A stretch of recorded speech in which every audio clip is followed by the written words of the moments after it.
Lahat ng taong yan, basta bumili ng produkto, kahit hanggang dulo, basta bibili ng produkto, yung points niyan, points ito, points, lahat ng dinaanan, hanggang sa'yo, points mo rin yun. Ibig sabihin, ito total lahat ng binibili mga points. Pag umabot ng 10 points, ikaw, magiging silver ka ngayon. Eh ano ngayon? Pag silver na ako. Pag silver ka na, may 10% rebate ka pa. Ano yung 10%? Overriding commission mo yan sa grupo mo. Hindi ko maintindihan. Di ba bumibili ang produkto tomato? Eh na-promote ka, silver ka na. Yung susunod nilang bibilin, hanggang dulo, meron kang 10% sa lahat ng binibili nila bukod sa 1515. Nakuha na ako? At yung 10% na yan, based yan sa points. Okay? 10% ng points. Ha? Hindi ko naintindihan. Ganito lang ako kasimple yun. Lahat ng produkto may points, tama? Yung 10% ng points, pwede mo rin convert sa pera. Ibig sabihin, pera din yun. Nakuha niyo ako? Eh, bumibili pa rin sila. Hindi na ako tumitigil. Pag umabot ng 100, magiging gold ka. Ano ngayon? Yung 10 mo, magiging 20%. Pag umabot ng 1,000, magiging 30% lahat ng binibili ng lahat ng tao sa ilalim mo. Maganda o ba? Maganda. Ito po is higher rebate minus lower rebate. Ibig sabihin, pag na-promote itong taong to ng gold, lahat ng tao sa ilalim niya, 30 minus 20, 10% ka na lang. Hindi na 30%. Kasi siya may 20%. Nakuha niyo ako? Ngayon, baka nalito ba kayo? Mabilis ba ako magulo o kayo ang magulo? Ang good news mga kaibigan, ito ho, no time frame.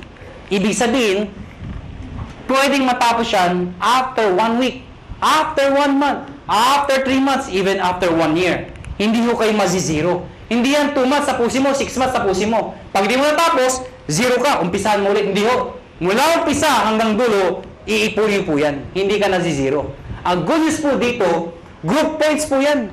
Kasi kung ikaw lang bibili na lahat yan, di mo kaya. Lahat ng tao, points sa'yo. At ito nakakabaliw sa lahat. There is no demotion. Ano yung sabihin nun? Pag ikaw may 100 points ka na, gold ka na, tama? Eh kung the following month, humina ang grupo ko, nagbakasyon ako, bumaba yung points aging 10, bababa yung position ko, hindi ho. Dito, pag umangat ka, hindi ka na bababa, habang buhay ka na doon sa posisyon mo, or aakyat ka pa. Kung hindi kayo nababaliw doon, dito kayo mabubuwang. Ito nakakabuwang sa lahat. Tingnan nyo. Tingnan nyo. Oh, ikaw to. Tingnan nyo, ikaw to, ha? Oh, ikaw to. Ang dami nyo inimbita. Isa lang naniwala. Ganun ka kalala. Yung naniwala, nanay mo pa. Pinagbigyan ka lang. Anak, wala bang sumasali sa'yo? Ako lang sali sa'yo, anak, ha? Sumali yung nanay mo. Alam nyo, 3 buwan na kayo. Kayong dalawa lang, laging mate, palakpak na palakpak. Napansin mo, nay, hindi tayo dumadami, mag-imbita ka naman, nay. Yung nanay mo, nag-imbita. Good news po, ang dami inimbita. Isa lang din na paniwala. Sino? Tatay mo pa. Tatay mo, kinalit mo. Mga kayo talaga, kukulit nyo. Sumali tatay nyo. Kaya lang, 3 lang kayo. Siyempre, kinulit nyo. Sino? Yung tatay nyo. Tayo, mag-imbita ka naman. Eh, yung tatay nyo, napaka-mahihain. Napaka-busy. Wala pang kakilala. Ganun kalala. Buti na lang, may isang kakilala. Isa lang. Pero yung isang yun, halimaw pala. Lahat ng imbita, sumabog. Naniwala. Tumutok ho. Naging global ambassador. Pwede mangyari yun. Good news po. Itong 3 to, lahat yan, pare-parehong global ambassador. Dahil pwede kang makaimbita ng tao mas magaling sa'yo. Tama? Pwede ikaw mahihain ka. Pero naimbita mo, makapal ang mukha. Di damay ka. Sasabihin hindi ako magaling magsalita. Eh, naimbita mo, 2 magaling. Di mas magaling ka. Bakit? Downline mo lang yung 2 magaling eh. Nakuha niyo ako? Oh, tingnan niyo to ha, para masitindahan niyo. Sino mahihain dito? Sino mahihain? Ang kapal naman ng mukha niyo. Oh, tingnan niyo. Sabi niyo ba, dito, ang bagay dito, yung mga makapal ang mukha magaling magsalita. Hindi ho. O, tingnan mo to. Brad, anong pangalan mo? Huwag ka mahiya.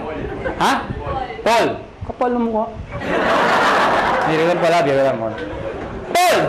Mahihayin si Paul. Sabi nila, wala pag-asa. Hindi ho, may pag-asa mahihayin dito. Ang gagawin mo, Paul? Sabi nila, Mula nung elementary, high school, college ako, isa lang. Hindi ko nila lahat, pero kadalasan no. Di ba yung matatalino sa school, magkakasama? Yes. Di ba yung mga bobo, magkakasama? Di ba, napasin nyo sa school yan?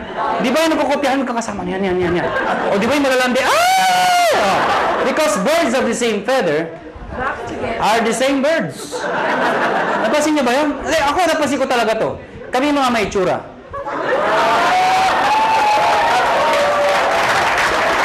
Paul, ikaw to. Sa susunod na may seminar, dali mo dito yung dalawang kaibigang mahihain. Pagdating ng dalawa, sabihin, mahihain din kami. Ano sabihin natin sa dalawa? E di, imbitahin niyo pa yung mga mahihain yung kaibigan. Hindi magpupuno tayo ng mahihain tao dito. Lahat ba kayo mahihain? Opo. Diba?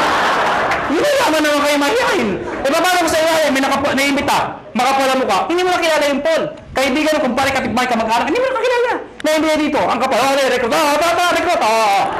Pag yan makapala mo ka, pumutok. Ladies and gentlemen, Paul, damay ka. Magiging global ambassador ka rin. Maganda ba? Maganda. Kaya Paul, ngayon may pag-asa ka na. Nakuha niyo ako? Dahil ang Pilipino, pag kumakapal ang bulsa, kumakapal ang mukha. Tama? Mga kaibigan, tapos na ho. May bago tayo maghiwa-hiwalay. Siyempre, bibigyan ko yung mga tips.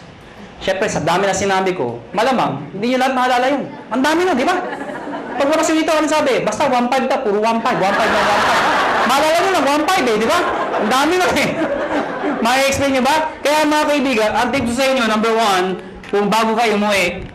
Number 1, kung ikaw ay first timer, hindi mo maintindihan na sa upuan. Ano gagawin mo? Balikan mo. Hiram ka ng CD. Magtanong ka. Mag-explain ka ulit. Ibig sabihin, pag-aralan mo yung negosyo. Study the business. Nakuha niyo ako?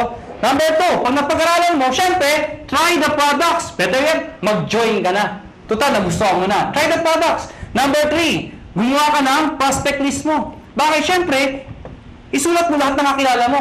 I-categorize mo sila. A, B, and C. Bakit? A, lahat ng kilala mo masipag, yun ang imbitahin mo. Bakit? Pag lumaki yung masipag, bibilis ang grupo mo. B, yung mga tamad. Eh, ba't tamad iniimbita? Kahit tamad, imbitahin mo. Bakit? Baka kilala niya yung masipag. Tama? C, yung mga walang kwenta. Bakit iniimbita yan? Baka may sakit, bentahan mo. Nakatulong ka pa. Tama? Eh kung A, B, C, puro ayaw, wala talaga, ayaw talaga. Ayun, ibaon mo ng buhay. Ha? Hindi, bibili lang ako. Ibig sabihin, ibaon ng buhay, balikan mo pag kumikita ka na. Nag-guess niyo ako? Number 4, hakot. Ano yung hakot? Pag kayo nag-imbita, huwag pa isa-isa. Sayang mo oras niyo. Pag kayo nag-imbita, maramihan. Siyempre, pag nag-imbita ka ng isa, inindyan ka, walang natira. Eh kung 10 inimbita mo, inindyan ka ng siyam, may natirang isa. Di ba? Pangit naman, mag-isa ka lang dito. Ang dahil ko recruit, asan? Wala, hindi mo din eh. Di ba? Pangit ng gano'n, di ba? Kaya dadamihan mo ang kakausapin mo. Ang good news mo dito, ang tip ho, pag kayo nag-imbita, siguraduhin nyo, excited ho kayo. Okay, papatay-patay, wala sali. Gusto mo yumaman? Sama ka? Ay, tsura kausap mo. Sure. Mga kaibigan, pag kayo nag-imbita, excited, sumama ka, ha? Pero pisa nga, huwag nyo ipipilit pumasok, punong-puno na, iba talaga, pasok, dito lang! At tutulak talaga sa loob, huwag nyo na ipilit, ano? Hakot! Number 5, mga kaibigan, baliw. Mga kaibigan, ano yung baliw? Mga kaibigan, kanina pa sasalita. Ibang umingiti, iba tumatawa, iba may pumapalakpak. Pero alam mo, may mangilan-ngilan. Mula umpisa hanggang huli. Hindi ko alam kung hindi ko rin maintindihan. Ganito ang itsura.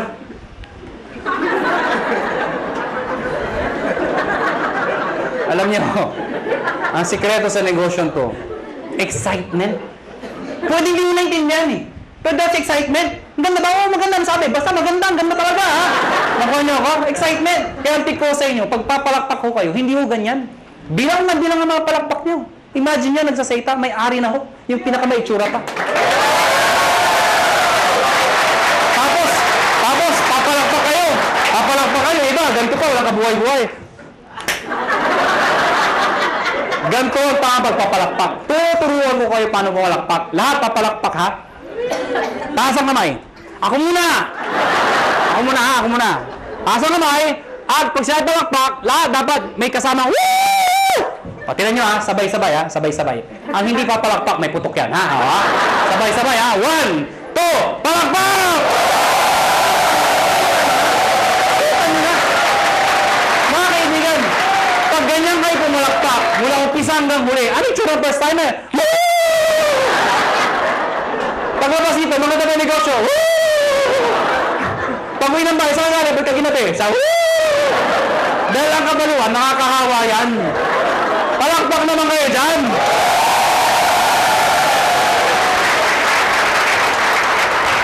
Number 6. Last na po. D, positive. Last na nga eh. Hindi mo narinig. Pero tandaan nyo ito. Alam ko iba sa inyo gutom na. Yung iba puyat na. Yung iba pagod na. Pero sabi ko sa inyo, hindi araw-araw kayo nagugutom, napupuyat, napapagod. Ano ba yung minsan sa buhay mo? Napagod ka, nagutom ka. Pero alam mo, dahil sa negosyo to, pwede na magbago ang buhay mo. Kaya, hanggang alas 12 tayo. Positive! Last na po? Last na. O bakit? Di ba nawala yung gutom nyo? Kakatawa? Merong isang eroplano, Boeing 747. Sino ko nakasakay ng eroplano? Nakasakay na ako. Nakakita na ho. Parang naman kakaintindihan ho tayo. Meron isang eroplano, Boeing 747. At the heart ng kanyang flight, naka-experience ng matinding turbulence. Ang turbulence ho, normal ho yun. Ang problema ho, sobrang lakas ng turbulence. Sobrang lakas. Yung mga tao nagpapanik, nagsisigawan ho. Amidst the chaos, yung captain ho, they are trained to be positive. Alam niyo ba yun? Nagsalita yung captain, amidst the chaos. Ladies and gentlemen, compose! Di ba if somebody's in control, you will feel okay? Sabi ko, ladies and gentlemen, this is your captain speaking. Please calm down, take your seat, fasten your seatbelt, and everything is under control. So yung mga tao, okay lang pala, okay lang. Kaya lang, after 5 minutes lang, lumalala. Yung makina, nagano ako, wala na, hindi na napigilan. Yung mga tao, nagtanggalan seatbelt, hindi na ako napigilan. Nagyakapan ako, nag-iyakan ako. But you know what? Nag-stay yung captain, and still positive. Sabi ng captain, ladies and gentlemen, this is your captain speaking again. Please calm down, take your seat, fasten your seatbelt, and follow after me. Our Father.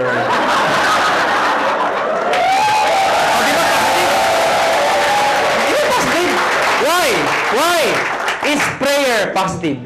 Yes! Why? Who is the most positive person in the world? The most positive person in the world? Jesus Christ. Why? When He died on the cross. Positive.